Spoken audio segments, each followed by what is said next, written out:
And Karina, last year in our conversations throughout the 2023 WNBA season, it was the idea of the super team era emerging in the W. The Las Vegas Aces, the reigning champs on one side, the New York Liberty on the other. The Aces won a second consecutive title, and yet the two betting favorites in a pretty short manner entering this season remain Las Vegas and New York. Are we on track for a title rematch this year between the Aces and the Liberty?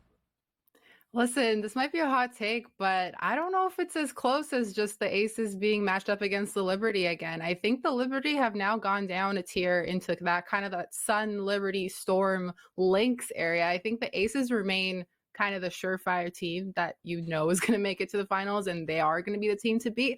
But I think that second spot is up for grabs, especially seeing with how the Connecticut Sun played last night. Granted, yes, it was against the Indiana Fever, but I think with the pieces that they have, it's all going to come down to chemistry, how long you play together, how you're developing with every single game, if you're getting better, the holes in the rosters and things like that. And so I don't know. I can't say I'm like very, very comfortable with the Liberty being that second, team there in that tier, but we'll see what happens.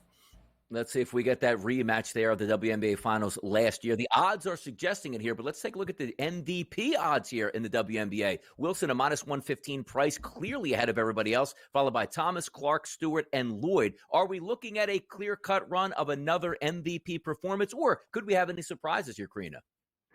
I just got to say, Caitlin being that high is such a robbery for all the casual fans heading into the league. I could not believe when I saw that. Please do not bet on Caitlin. That is my advice to you for today. But I do think that Asia should be the clear favorite this season. I think she should have been the pick last year. Obviously didn't go that way, but I'm looking at somebody else on this team too, because although I think Asia's going to come for her things, she's kind of the top pick. If I had to kind of go into a second choice, I would look at Alyssa Thomas or Napheesa Collier on the Minnesota Lynx. I think the Lynx are going to be really good this season. Fee was in that top 5 of voting last year in the MVP race. And so I think she looked great last night against the Seattle Storm as well, too. And she's going to be up there, I think, in terms of people that you're kind of looking at like, hey, they're playing at an MVP type of level for their team. But don't get it wrong. jaWilson is coming for her things. I think she's going to remain the top favorite, as she should be.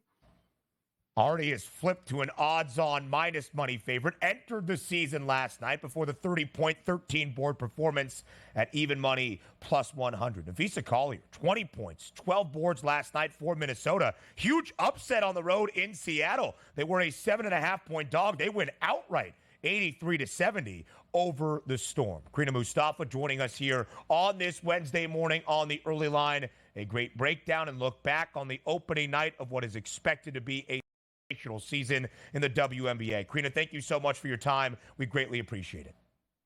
Thanks so much, guys.